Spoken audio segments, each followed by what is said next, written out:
Hello and welcome back, all you wonderful parents.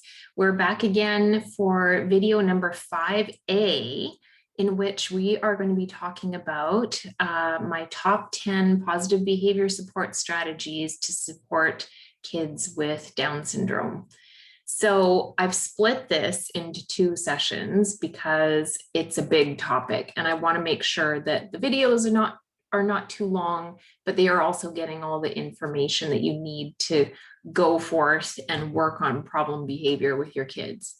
So let's look at, by way of review, let's look at what we did in the last video, which was talking about the understanding of problem behavior. Really important to remember that there are a lot of contextual factors surrounding problem behavior, so we can't just look at the behavior itself. We need to look at things that set the child up for engaging in those behaviors, the antecedent or the immediate trigger for problem behavior, and the consequence, or what is the immediate result of the problem behavior.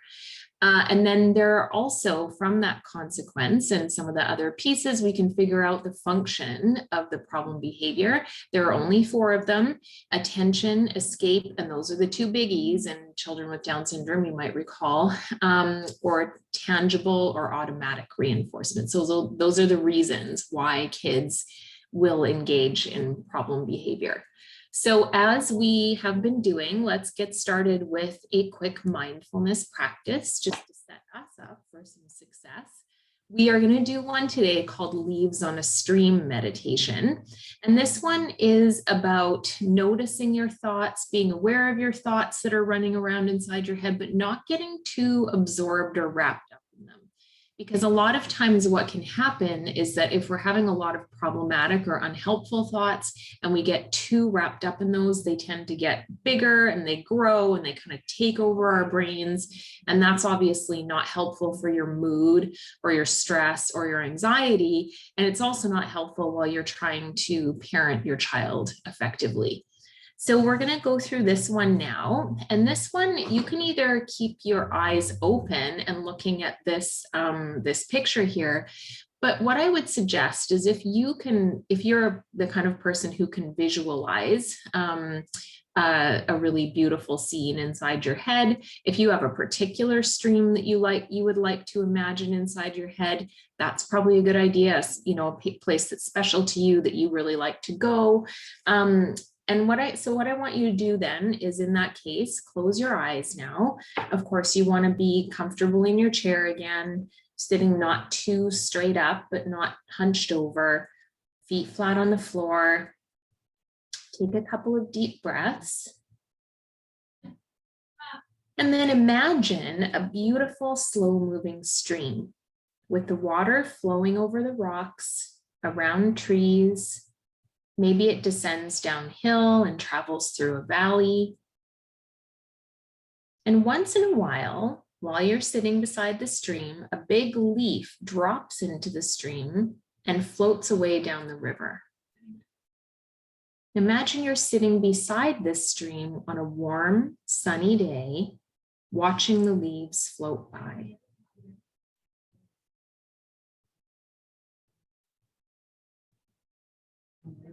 And now become conscious of your thoughts. Each time a thought pops into your head, imagine that it's written on one of those leaves. If you think in words, you can put them on the leaf in words. If you think in images, put them on the leaf as an image. The goal here is to stay beside the stream and allow the leaves on the stream to keep flowing by. Don't try to make it go faster or slower. Don't try to change what shows up on the leaves in any way. If the leaves disappear, or if you mentally go somewhere else, or you find that you're in the stream or riding on a leaf, just stop and notice that that's happened. File that knowledge away and then once again return to the stream. Become aware of a thought coming into your mind. Put it on a leaf and let the leaf float away downstream. So we'll do this now just for a minute or so.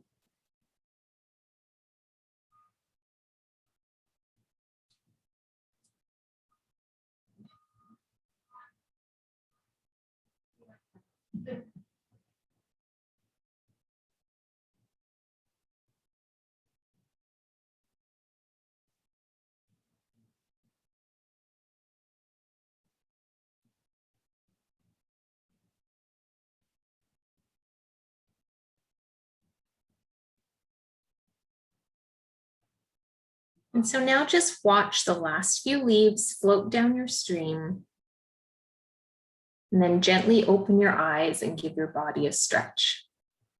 And one of the other reasons why I really like this mindfulness meditation in particular, aside from the fact that it has all the benefits of mindfulness practices that we've talked about, it really does, for me at least, focus on that relaxation component, because you're visualizing something lovely and in nature, and that is definitely inherently relaxing for a lot of people. So I should mention too that a lot of these, if you just go into YouTube, you could, if you put in YouTube or in Google leaves on a stream, lots of examples will come up and you will have a guided meditation there for this particular one. So let's, now that we're all feeling really relaxed, let's talk about what parents can do about problem behavior. So what we want to try to do, and what we're going to do kind of a little bit today, but in a bit of a modified way, is applying strategies to each part of that context. So in order to have the most effective behavior plan, so for a child who was engaging in kind of severe or pervasive problem behavior, where maybe they had, a comprehensive behavior plan that was made for them, there would definitely be strategies under each of these four heads: the setting events, the antecedents, the problem behavior itself, so replacement behavior, and then consequence. And this is often individualized, but obviously today, to make it applicable to almost everybody, we're going to cover strategies at each level that are helpful for most children with Down syndrome. And so that's sort of the way we'll approach it today. So I want to say a few words first about preventative strategies, which is going to be our focus for today. So in positive behavior support, the emphasis is very much on strategies that prevent problem behavior from occurring in the first place. Why do we want to do this? Why don't we just deal with it once it's happened? Well, actually, behavioral health works much the same way as physical health, where we know preventative strategies are often the way to go, right? So if you think even about, the current pandemic or any other kind of illness you might get, there's lots of things you can do to prevent that illness from happening, like washing hands and eating healthy things and all those kinds of things, rather than trying to deal with the illness once it's happened, which can be actually a lot more work in the long run.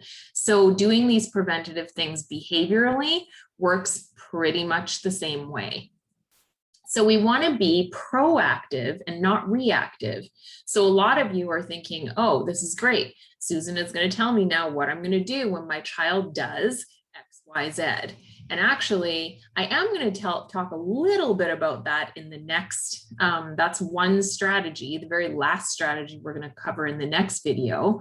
But most of the strategies and all the ones for today are actually preventative strategies. So what can we put in place so that the problem behavior just doesn't happen?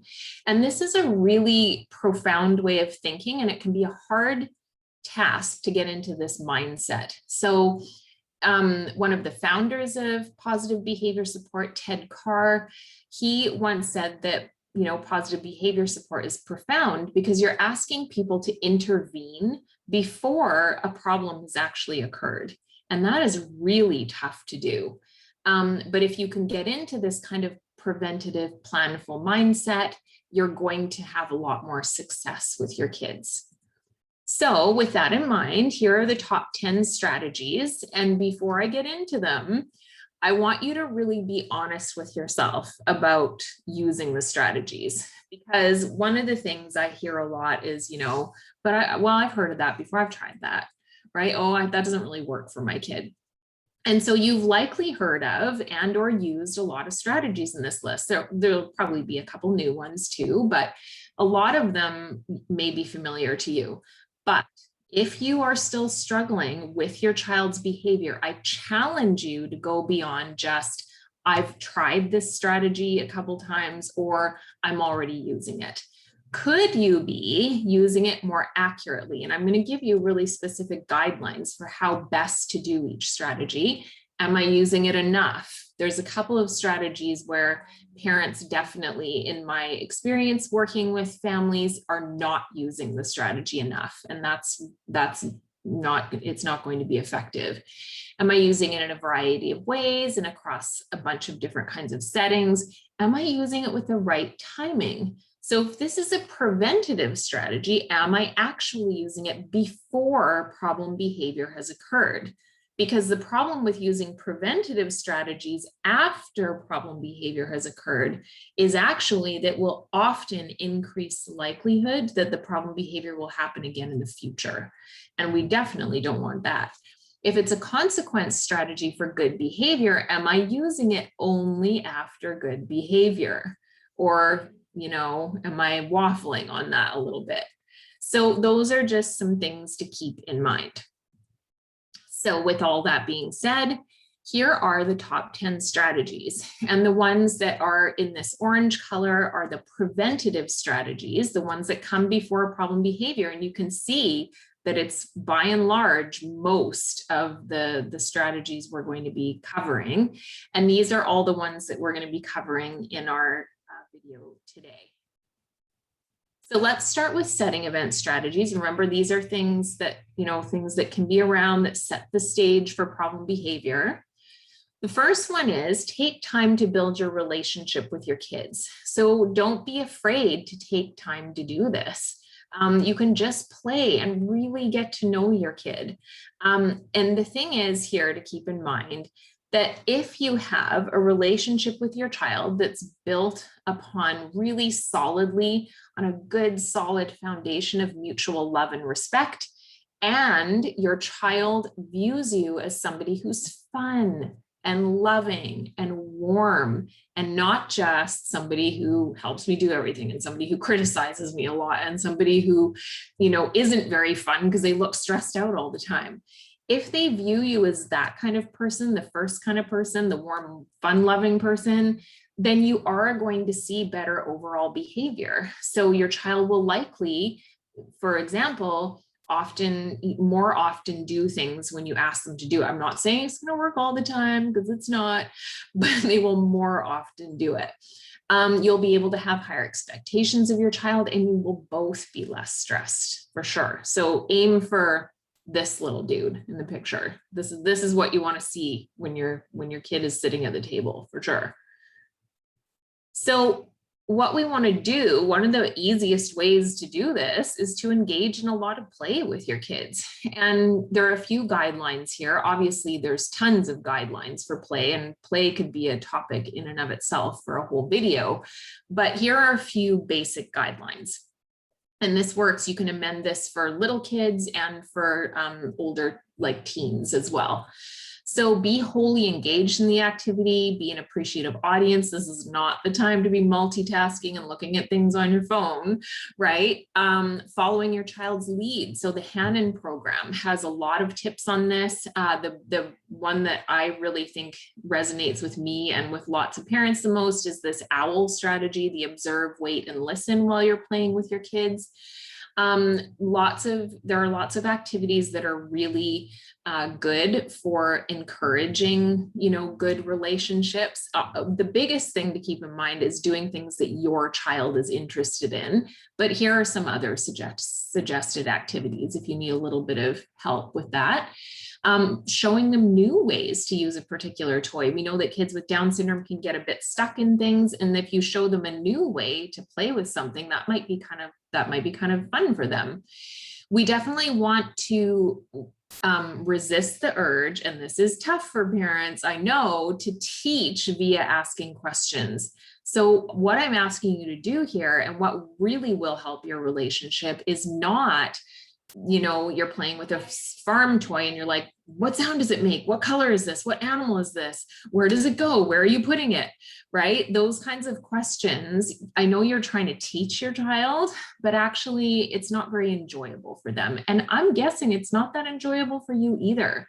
So better ways to help your kid out here and your relationship are to make lots of descriptive neutral comments that are around your child's language level. So if your child is speaking in a couple or 4 words, then you might say something like girl going up as they're making a little girl walk upstairs in a dollhouse. And lots of praise. And you're going to hear this a lot from me in this video, as well as the next one. Praise is really important. So just complimenting them, giving them specific positive verbal feedback about something they did that you liked. And most importantly is to just not be stressed about this. The biggest thing is for you to have fun. So remember to relax. There's no right way to do it as long as everything's safe and you're having a good time. So you can forget everything really, except for that last point, honestly. Just have a good time with your kids. So here's just a nice picture of Riley, one of our speech therapists at DSRF, who obviously has built really good rapport with this little pumpkin, and they're having a really good time. And that little pumpkin is probably learning a lot of good stuff. So our second strategy is about tackling Down syndrome specific setting events. Okay, so we went over in the last video when we talked about understanding problem behavior that there are lots of setting events that set kids up for problem behavior. And these include respiratory illness, poor sleep, not eating enough or not eating good quality food, not having enough activity, hearing or vision issues, sensory overload. So whenever possible, and it can be hard because your kids may not communicate to you that they are in pain or that they don't feel well or that they're tired. But as best you can, try to neutralize some of these things by tackling them from kind of that medical level first. And then hopefully that will keep them from engaging in so much problem behavior. There are, though, lots of times when you can't neutralize these things. A poor sleep has happened. Like, there's nothing you can do about that. It's there. It is a setting event now. Yes, you could get a CPAP machine over time and that will help with the sleep. But right now your kid is still maybe waiting for an assessment and you haven't been able to do anything with it yet. And that they had a restless night of sleep. So in those instances, there are still things you can do. And these are them. Number one is reduce expectations. So just know that day, you're just not going to expect quite so much of your kids. I'm a big fan of pushing kids with Down syndrome as hard as you can in a lot of instances. This is not the time to do that. Providing more help and more breaks throughout the day. So maybe just asking them a little more frequently if they need help with something, giving them more breaks with things, doing review or less demanding activities if you're kind of working on, academic type things, and building in lots more rewards throughout the course of the day. And that's something we'll be talking about in the next video as well. So we're going to move now into antecedent strategies. So remember, this is the trigger for problem behavior. This is the thing that immediately causes it. It's most often a demand for kids with Down syndrome. And although it can be other things as well. But what we want to do is modify that trigger in some way so that it's less aversive to the kid, which means that they are less likely to engage in problem behavior. So there are several antecedent strategies. Antecedent strategies are also, these are what you really want to think about. If you thought about after the last video, my kid's a kid who really engages in a lot of escape behavior, then you really need to pay attention here, because this is the biggie for escape-driven behavior. And there are a couple in particular that are really good. So the third one then is effective requests. So these are common requests that we make of our kids that increase the likelihood of compliance, meaning that they just follow through with what you've asked them to do, or cooperation, meaning that you've helped them a little bit, but they still get it done. There is a way to give instructions to kids so that it will increase the chances that they will comply. Again, we're not saying even if you get really good at these, they're not going to comply every time. None of these strategies in isolation is going to work 100% of the time. That's a really important thing to get across as well. You have to have a few to draw on for sure. So why would we want to use effective requests? Well, your child's ability to comply with you is related to your ability to make effective requests. So the more effective, the more likely it is that they will actually follow through and do what you've asked. Parents make verbal demands of kids all the time, and actually so do therapists and so do teachers and educational assistants, but are the requests effective? I'm going to show you on the next slide that often they are not. So children need to know also that there is meaning behind the words you say to them. You want to change the way you deliver the instructions or the request and use them less frequently. So when I say demands, requests, instructions, those are all essentially the same thing. You're wanting a child to do something and you're presenting it in a verbal way, essentially. So here are some famous last words, right? I mean, I'll just let you look at this list for a minute.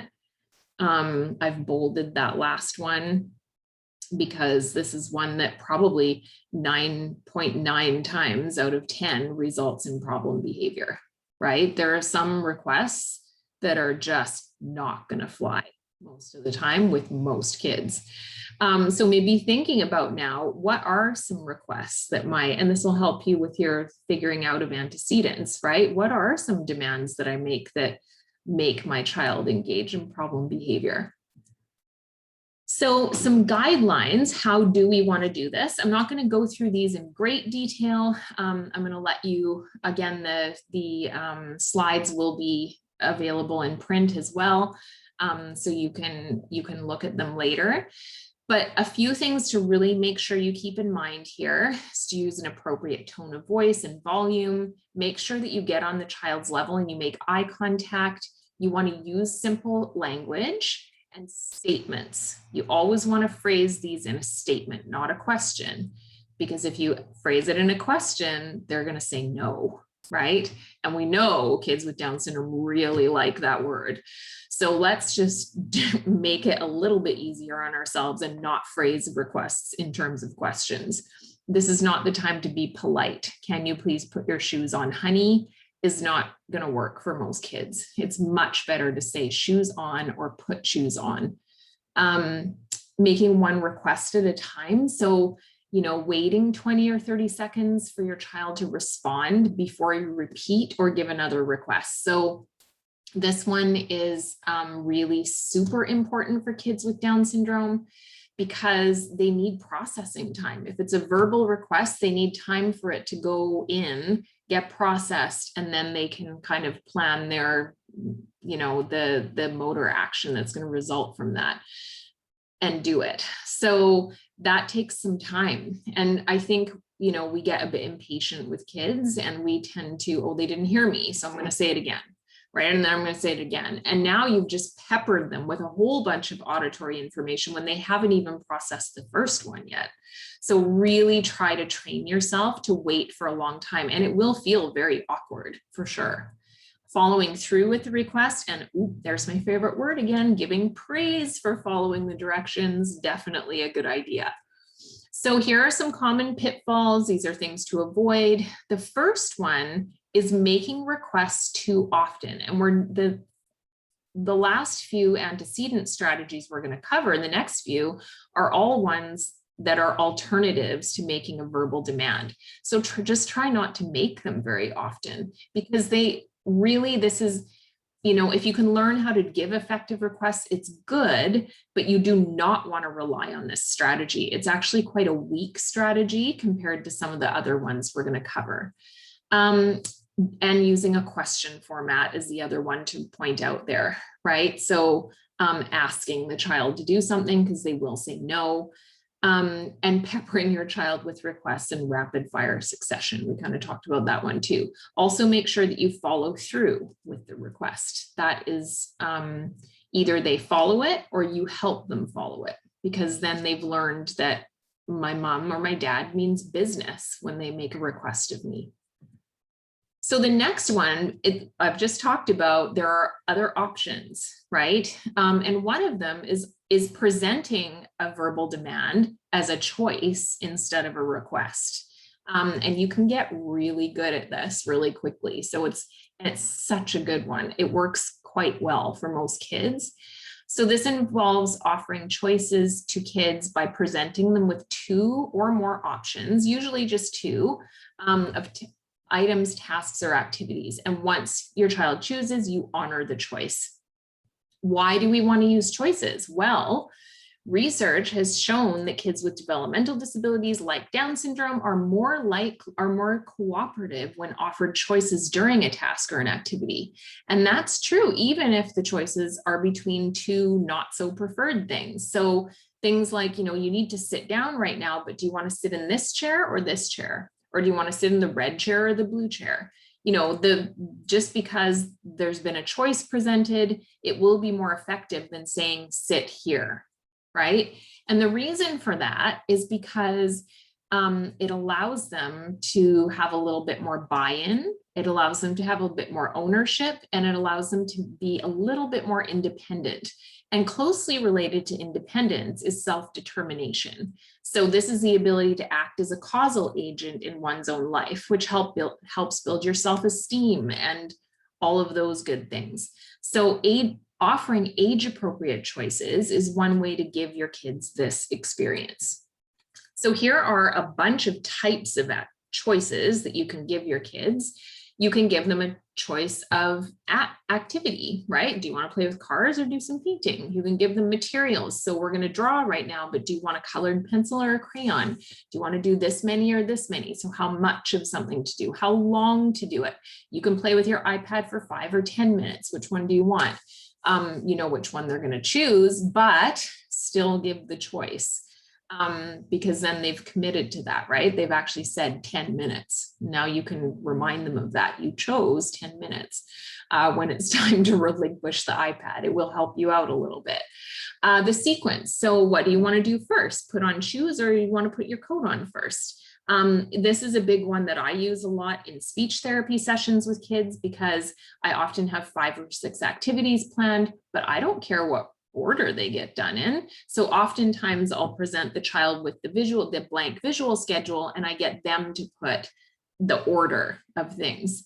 And, if they then are like, I don't feel like doing that. And I was like, oh, well, you said you wanted to do that 1 second. So that's what we're going to do. And again, they've made that choice. So they have a bit more buy-in, and they're going to be more likely to follow through with it. And then a choice of reward after task or activity completion is another one. So I'm going to give you about 30 seconds. I want you to grab a piece of paper, or you can even just jot it down in the notes in your phone. I'm going to give you the challenge of the morning routine. Okay, so think about what has to happen between your child getting up in the morning and them leaving for school. And I want you to think about all the choices you could possibly give in that time. So I'm going to time you guys for 1 minute, and I want you to write them down. Go for it. I'll put it back on this slide so you have ideas of things you could do.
Okay, that's your minute up.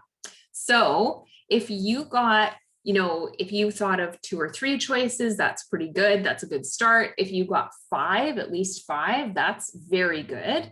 And if you got up to as many as 10 or above, then that is amazing. And that means you're already quite fluent with thinking about choices that you could give your child. Don't worry if you couldn't think of very many. The point here is actually that you can become very fluent with this very quickly.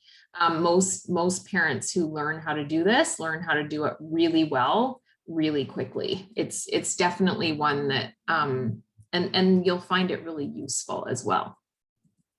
So you can offer choices verbally, visually, or by presenting the physical objects. Obviously, verbally is the least preferred here. If you have to use a verbal choice, then I would suggest using outstretched hands like this. So do you want to eat some chocolate ice cream, or do you want to eat some broccoli, right? And then the problem with only presenting things verbally is that lots of kids with Down syndrome will simply pick the last one because they're just echoing what you've said, even if it's not what they really want. So in that case, they would actually pick broccoli. But if I put my hands out like this, they may actually have, because they have a bit of a visual anchor for when I said chocolate ice cream, and they may remember the first one and they can point to it. So it does tend to actually work quite well. So again, not going to go through this in huge amounts of detail. You can read through it to make sure that you're doing it really well. So when you offer a choice, one of the big things to keep in mind is to give only 2 to 3 options, and they should have visual correlates to them. They should definitely be visual choices. When your child chooses one option, and they can only pick one, honor that choice immediately. And then praise them. Oh, there it is again, my favorite word. Some common pitfalls. So don't fall prey to these. So offering a negative choice or a threat, like you can choose to brush your teeth or you will choose no iPad. Using too much language, making the choice for the child in advance. Even if you know what they're going to pick, you still provide them with the choice, because again, remember, it increases buy-in. And offering too many choices and presenting a choice option that's not currently available. That is definitely problematic, because then you can't honor it. The next one we're going to talk about is positive contingencies in the form of visual supports. So there are tons of different kinds of visual supports. Right now, we're only going to talk about ones that help outline behavioral expectations for kids and increase predictability. But of course, visual supports are massively useful in many areas for kids with Down syndrome, and you should use them in other areas as well. So a positive contingency is essentially a statement that is something like, if you do X, you get Y, where X is a less preferred thing and Y is a preferred thing. So you want to use the language first then, or first and next. And there are 2 kinds of positive contingency visuals that we're going to talk about today. So the first one is a first then, and the second one is a simple sequence with a reward. And positive contingency essentially means that I'm going to give you something good contingent on you completing something that I want you to do. That's how you want to think about that one. So we want to use visual supports and positive contingencies because, for many reasons, we know that kids with Down syndrome learn best and attend best when there is a visual support available. I really like the idea of parents getting used to using visual supports on a regular basis, because we're talking about prevention and being planful about difficult routines and events. And so this actually requires that you are more prepared for difficult situations. And then visual supports enhance predictability for your child with Down syndrome. We know that understanding of time concepts is impaired, and that can keep continuing even into adulthood in people with Down syndrome. So things like before and after, and what day of the week it is, and how long an hour is. Those are all impaired in your kids. And so we want to make things more predictable for them because of that. And then enhanced predictability is important actually for all of us in anxiety provoking situations, because it decreases the anxiety that's associated with uncertainty. So this happens to all of us. When you are approaching a new situation, you will likely have feelings of trepidation, right? Or anxiety, because you don't know what's going to be happening. And that's probably the case for your kids a lot of the time. So even if you think that they've done something again and again and again and again, oftentimes they still need that visual support to help them through it. So here are some really simple examples of first thens.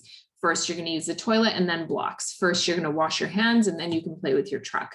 So again, it's that idea of first I'm going to do something hard and then I'm going to do something that I like.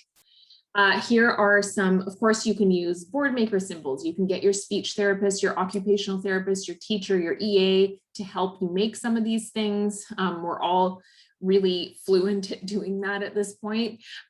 Or you can use drawings, you can use words if your child is literate.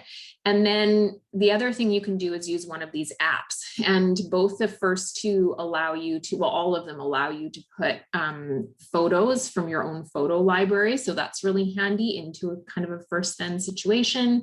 I put ChoiceWorks there, even though it's horrifically expensive, because it does have a lot of other useful things on there, like making full visual schedules and like, how am I feeling today and what can I do about it and those kinds of things. So I really like that as an app, and it does have this option as well, the first then option. So the second one I'm going to talk about is a simple sequence with a reward.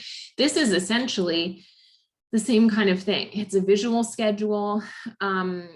But it has a reward at the end. But now it's a little bit of a step up from the first then, because you're going to be increasing the amount of things you get your child to do, the amount of tasks before they get the reward. So you want to start with 2 pictures, like first we're going to do this, and then you get your reward. But you can gradually add more things before the reward to a maximum of about 5, I would say, for most things, just because it just makes it a little more reinforcing if the kids are getting, we don't want to expect too much from them. So if you've got a really long routine with lots and lots and lots of steps in it, that's going to take like an hour or more, then definitely, you know, doing maybe 5 things, a reward, and then another 5 things and a reward at the end. And we likely already do this for ourselves, right? Because we often have, I mean, I really like a to-do list. I think lots of people do. And then you can schedule, you know, wine o'clock at the end of yours, right? So we all, oftentimes adults will do this for sure. Here's an example from a very recent speech therapy session I had with a little dude. So, you know, we did all these things. And I mean, obviously these things don't really look like that much work because of another principle strategy we're going to talk about in a couple of minutes, where we make work look like fun. But you can see at the end there, we have dance party. And we know that dance party is a massive reinforcer for lots of kids with Down syndrome. This is a good reward. It's a good, solid reward. But another thing that I will often do as the last piece in a speech therapy session is put a choice, right? You get to choose now. You pick whatever you want to do, because again, we know that that is also powerful. So now we're not only building in reward, but we're also building in a choice. Anytime you can kind of, you know, put the strategies together, that's a good idea. So here are just a couple more examples of a couple kidlets I've worked with. So one of them, this one on the left is he basically was having trouble grocery shopping. So we made visuals of all the things. He helped his mom make the list. As they put the things in the cart, he put the little things in the pocket at the end. And then at the end of the grocery trip, he got to look at toy cars and then do the self-checkout, which was very fun for him. And then this other one here was a little girl who was having trouble feeding herself. So basically, we increased the amount of bites she took before she got some kind of reward. You can see that there's a Elmo or a singing into a microphone at the end. So just a couple of guidelines here. Again, it's not rocket science, and you can definitely get help making these sorts of things. With all of these strategies, I should have said right at the beginning, it's a good idea to choose a daily routine or a set of tasks that is typically really difficult for your child, but also very frustrating for you. So ask yourself, if there's one routine that I could get happening more smoothly, which one would that be that would really improve my quality of life and make life easier for the whole family? And you may want to concentrate your use of these strategies in that routine right from the beginning, just so that it doesn't overwhelm you trying to think about, well, I'm going to offer choices throughout the whole day. Practicing it within one routine first can be a really good idea. So yeah, this is basically, again, not rocket science. I'm not going to go through the whole thing, but the slides will be available for you. So the last thing, though, to remember is that a positive contingency is actually a promise to your child. You have to deliver the reward. So, you know, if you don't, if you think about, like, if a little girl is at school and she did all her reading and then she checked off, I had my lunch and I ate it nicely, and then I went out to the playground, and then the next thing is to come in from the playground, and that's super hard for me. I don't like to come in from the playground. What if the trampoline that was promised, that she's been looking forward to all morning, is not there, right? It's not going to be a good scenario. So there's a couple problems with this. One is that it damages trust, right? And two, it makes these kinds of any kind of strategy that's based on a positive contingency fail, because your child will learn that you're not really serious about the reward that's at the end. So be really careful that it's something that you can actually offer up. So we have two more to cover in this video. So the next one is incorporating preferences into difficult activities. This is the one that I alluded to a couple minutes ago. I could not do my job. All the wonderful therapists and teachers at DSRF, none of us could do our jobs if we couldn't use this strategy. It is that important. So essentially what this is making work look like it's kind of fun, and just making it kind of fun. So what you want to do is you want to embed your child's preferred items or activities or interactions into difficult routines or tasks. And we know that this will help combat that problem of them having lowered levels of intrinsic motivation. So we want to make things that are hard, and remember that most things are harder for your kids with Down syndrome than for typically developing kids. It will make it more likely that they'll attend to the activity and that they'll try to finish it. It really enhances learning as well. So anytime you can build in humor or fun, you light up a part of the brain that's not lit up otherwise, and you will learn and remember better. Having more fun equals a better parent-child relationship. So who doesn't want that? And it can also lighten the mood during an otherwise tough task. So, you know, if you're approaching things like, you know, grocery shopping, or that witching hour before you have dinner, where you're trying to cook and your kid is playing, but actually they're doing all sorts of naughty things in the living room. Lots of times parents will feel a sense of dread about those routines. And so if you can planfully build in some preferences for your child that you know are fun, you are likely going to feel a lot better about that routine, and they definitely will feel better about it. So you won't have that sense of dread so much. So the best way to do this, because it does not involve buying anything or even being that planful, is to simply make your interactions with your kids more fun during difficult routines.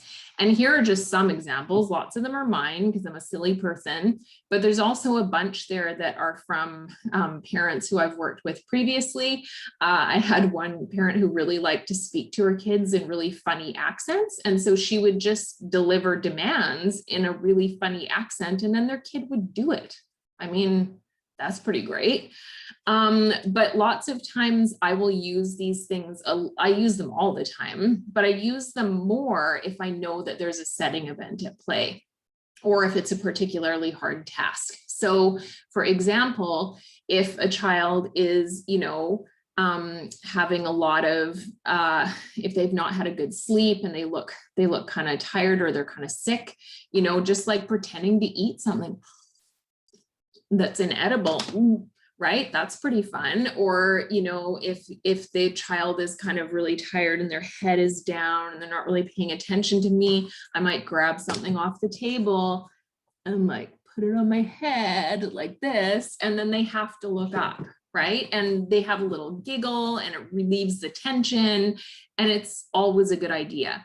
The thing is, remember that this is a preventative strategy. And a while ago, I said that silliness has to be parent directed or adult directed rather than kid directed. So this is coming from you to make things more appealing. And I definitely get that this isn't everybody's personality. Not everybody is comfortable with this stuff. But if you can find one or two things that you know your kid likes, then that will be helpful. So, you know, some parents will be, in order to get their kids to transition, they will be comfortable saying, do you want to walk backwards to the car with me? Or do you want to walk like a bear to the car? And some parents will be just fine doing that in the middle of a Safeway parking lot. Other parents, it may be more like, let's blow bubbles on the way to the car, right? Because that's a little more socially maybe a little more socially appropriate. So just find one or two things, even if this is not your personality. And you know what, if it is your personality, then go to town on it. Honestly, it's a good one. So some guidelines here. You want to think about what can you add into the routine that's difficult or the task that's difficult that your child really likes, something that makes them laugh, something that makes them smile, something that you know they like. So you might need to observe your child for a few days to do that, but you can also ask your child's team if you need more ideas. And then you want to provide or incorporate those preferred items into the task itself. So I'll give you some examples of that in a minute. So things that it won't work to do are anything that, you know, is not actually your child's preference, but maybe things that their siblings like or you like, what you think your child prefers, but they don't actually. And the other big one too, which I think I might have touched on already, don't give the same preference into every difficult activity every time. You've got to vary it a little bit. Otherwise, they get bored of one thing, no matter how fun it is. So here are a couple of examples for a kid who doesn't like math, but they do really like Minecraft. Giving them this worksheet on the right might result in them doing 6 questions instead of crumpling it up and throwing it to the side. We do a lot of cooking and baking at DSRF because who doesn't love food and all its methods of preparation? These are some things if your kid is not super happy about going to school, you can give them, you know, school supplies that are fun for them. I'm sure lots of you do this already. And that's about it for incorporating preferences. Our very last strategy for today, and this one kind of bridges between a preventative strategy and a teaching strategy actually, is something called a safety signal. And this one is a message that tells the child that something difficult to tolerate is going to end soon. So letting them know that, yeah, this is hard right now, I know, but it's almost over. So there's the classic in the corner here, the one more, and then we're all done. So over the course of a day at home or at school, it is inevitable that your child is going to face things that are difficult to get through. And what this does is it teaches them very gradually, you can do this really gradually, to tolerate a delay in getting what they want, right? So it basically teaches them how to persist at a task. And we already heard that that can be really difficult for kids with Down syndrome. So it basically helps them build endurance for things they don't like doing so much, which is a super important and powerful thing. So we know waiting is really hard work. It's very, very difficult to do for lots of us, not just kids with Down syndrome. This poor pug. So some guidelines here. The first one is to recognize the need for a safety signal. So if your child is not able to persist at a task, and lots of them aren't, you are going to want to try this strategy out. Determining how much they can currently tolerate before they get what they want. And then starting with a really short delay. So always err on the side of starting with a teeny tiny delay. So these are some examples of safety signals. Do one more question and then you're finished. One more minute and then daddy will come play with you. Put away 2 more toys, then all done. Eat 3 more bites of chicken and then you can have dessert or go play outside. And then again, there's this idea that you have to keep your promise, right? Because it's crucial for building trust. So, I will often, if it's a minute thing, like we're going to do this for 1 more minute, I will actually put that minute on my phone so that I'm not actually requiring that the child does more than that. Common pitfalls, and there are definitely some with safety signals. If you require too much too fast, they likely will not tolerate they won't tolerate it. They won't be able to do it. And then they won't be successful. And then the strategy hasn't worked. Making a delay too long, too fast. Giving a sometimes parents will say things like, you're almost there. You've almost done it, but you want to be more specific than that.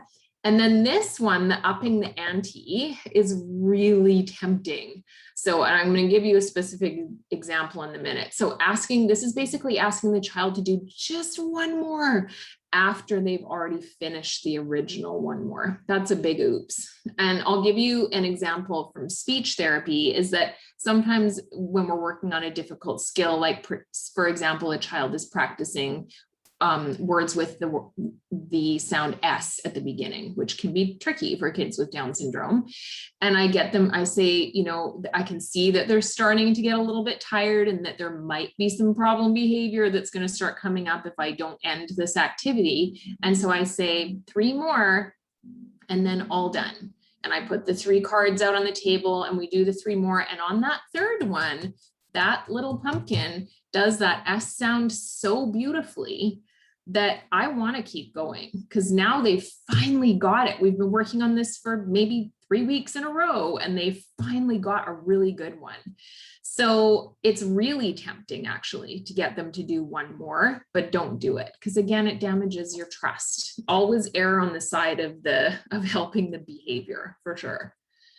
So that's about it for this video. The take-home messages here are just, we went through all the preventative strategies. To take time to build your relationship with your child is super important. Just playing is good. Taking care of those Down syndrome specific setting events whenever you can.